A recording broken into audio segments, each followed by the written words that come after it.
I remember the first time I saw it. The house. A hulking, skeletal thing perched on a lonely hill, its windows dark and vacant like the eyes of a dead man. The old folks in town called it the Dollmaker's house, a place where children went missing and, in their place, a single, grotesque doll would appear on their family's doorstep. I was a skeptic, a detective who dealt in facts and evidence, not ghost stories. I was sure there was a perfectly logical explanation for it all. I was wrong. The case, it wasn't just a case. It was a descent into a nightmare where a child's innocent laughter became the most terrifying sound in the world, and every new doll was a silent, triumphant scream. If you've ever felt the chilling dread of something you can't explain, hit that like button, subscribe, and get ready for a story that will make you double-check your windows tonight. My name is Detective Miller. I came to this small, forgotten town looking for a quiet life, a place where the most exciting thing on my docket would be a stolen lawn gnome. The missing children case was a cold case by the time it landed on my desk, a dusty file that had been passed around for years. The previous detectives, all good men, had gone nowhere. The community's only lead was the whisper of a reclusive, occult-obsessed old man who used to live in the house on the hill and his strange, crude dolls.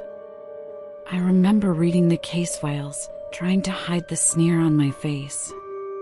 The locals, in their grief, had latched onto this macabre folktale about a dollmaker and his disappearing children. It was all nonsense. I saw a case of a reclusive man, perhaps a sick old man, who had a collection of creepy dolls. The vanishing children and dolls on doorsteps were almost certainly an urban legend born from sorrow. But the story had a certain hook. It was a mystery that had plagued the town for decades. And, as a new detective, I saw an opportunity to make a name for myself. I'd be the guy who finally debunked the ghost story and solved the case. The house on the hill was my first stop. It loomed over the town, a silent, disapproving observer. The sun was setting, casting long, menacing shadows across the lawn. The air was thick with the smell of damp earth and rot, and something else, something sickly sweet, like a mix of cheap perfume and old candy. It was a smell I'd never forget. Pushing the heavy, splintered front door open, the sound of my boots on the wooden floor echoed through the silent, empty rooms. Dust motes danced in the last shafts of sunlight, and the whole place felt cold, despite the warm autumn air outside. As I moved from room to room, a feeling began to creep up my spine. It wasn't fear, not yet. It was being watched. Every corner, every doorway felt like it held a hidden pair of eyes, following my every move. The upstairs attic was where the trail ended. A narrow, winding staircase led up to a small, dusty room under the eaves. The scent of sweet decay was strongest here. And that's where I saw them. They were all there. The dolls from the reports. Crude, handmade figures with oversized button eyes and wide, painted-on smiles that were just a little too unnerving. They were arranged in a perfect circle in the center of the floor, facing inward, as if in a silent, grotesque ritual. Each one a caricature of a different child from the town who had gone missing. I could almost hear the collective whispers of the townspeople, their stories of the reclusive old man and his strange practices. But as a cop, I tried to rationalize it. A collection. A hobby. A sick one, perhaps, but not proof of anything. I took out my camera to document the scene, my heart pounding a little harder than I cared to admit. As I reached for the newest doll, the one that supposedly belonged to the last child who went missing, a sound cut through the silence. A giggle.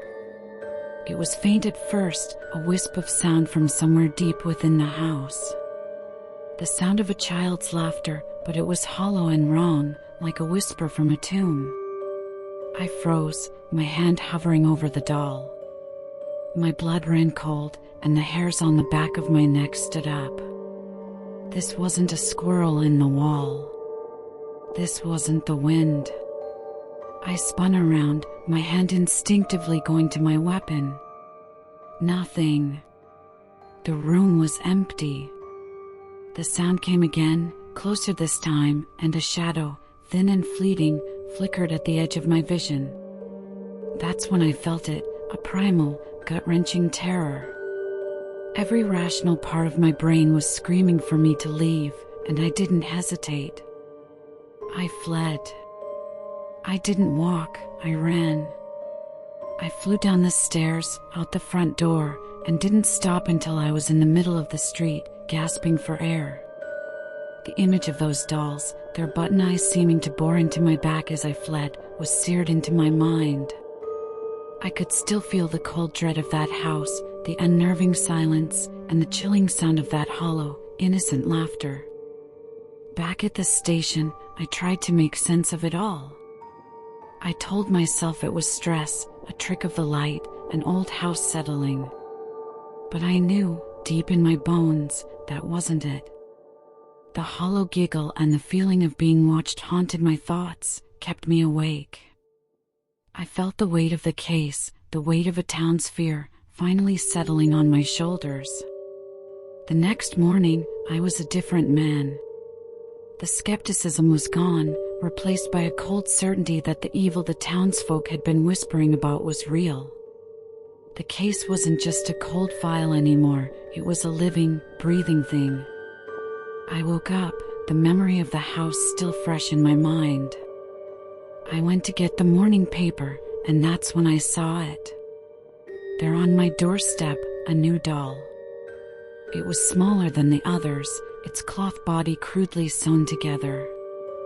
Its button eyes were sewn on just a little too far apart, and its painted smile stretched into a silent, triumphant scream. It was a message, a warning, and a promise. It was the Dollmaker's signature, left right on my doorstep. It was telling me that I was no longer a detective on a case. I was a player in a game I didn't understand. A game of dolls, of laughter, and of disappearing children. The doll was more than a threat. It was a challenge. And for me, a cop who had always prided himself on his reason, it was a turning point. The case was no longer about solving a cold case. It was personal. That doll wasn't just a sick prank, it was a promise that I would be next if I kept digging.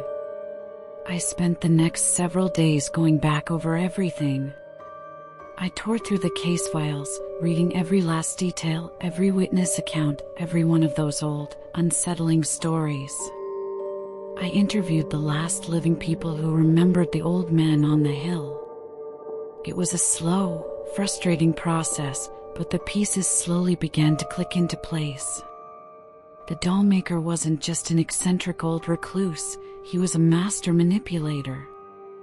He didn't just take children, he took their innocence, their laughter, their very essence, and imprisoned it in those dolls.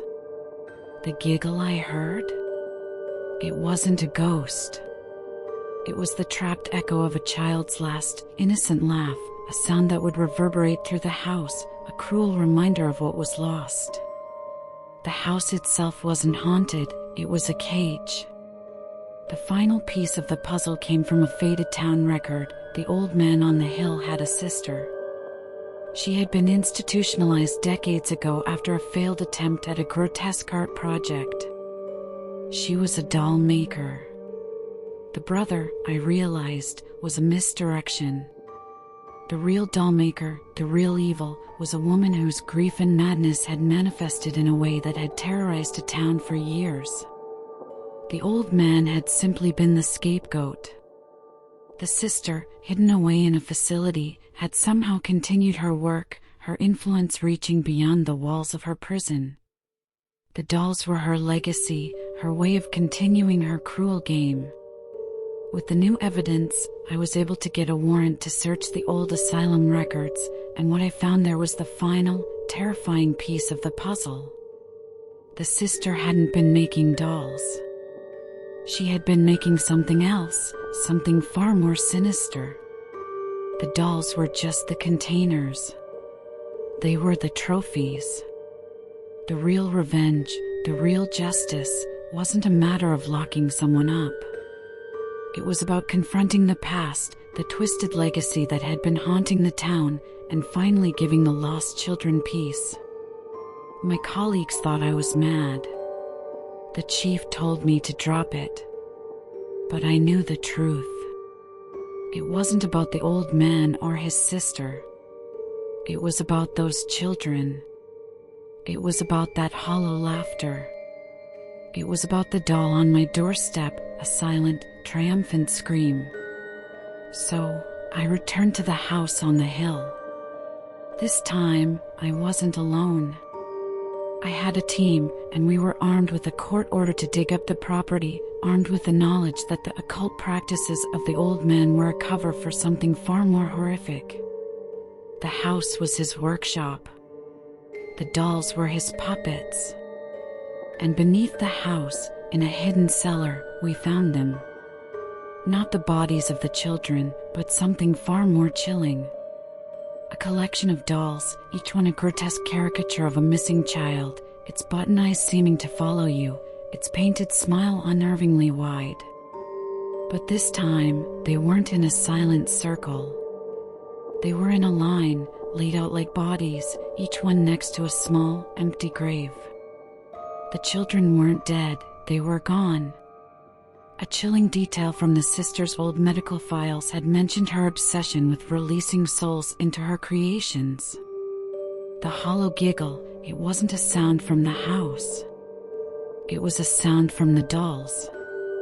We brought the dolls back to the lab, and a specialist was able to extract DNA samples from the material they were made of. And there it was. The DNA of the missing children, all of them. The true terror wasn't that the old man had killed them. It was that he and his sister had somehow, in some dark, unimaginable way, captured their souls, their very essence, and imprisoned it inside those button-eyed puppets. The final act wasn't to put the old man's sister in jail, it was to give those children their peace. The final revenge wasn't for me, it was for them. We took the dolls and, with the town's permission, held a small, private ceremony. We didn't burn them, we didn't destroy them. We buried them. We laid each one to rest in the small, empty graves we found in the cellar. And as we did, a faint, sweet scent, like the smell of a child's innocent candy, filled the air. And for the first time in my life, I felt a kind of peace, a kind of justice, that transcended logic and reason. Justice isn't always about a verdict or a prison sentence. Sometimes, it's about giving a name to the nameless, a voice to the silent, and peace to the lost. I solved the case, but I didn't solve it with handcuffs and a jail cell. I solved it with a shovel and a sense of duty that went beyond a badge and a gun. I solved it by giving the children back their innocence, their dignity, and their peace. If this story gave you a different perspective on justice, smash that like button and tell us in the comments, what's the most chilling case you've ever heard of? And of course, subscribe for more stories like this.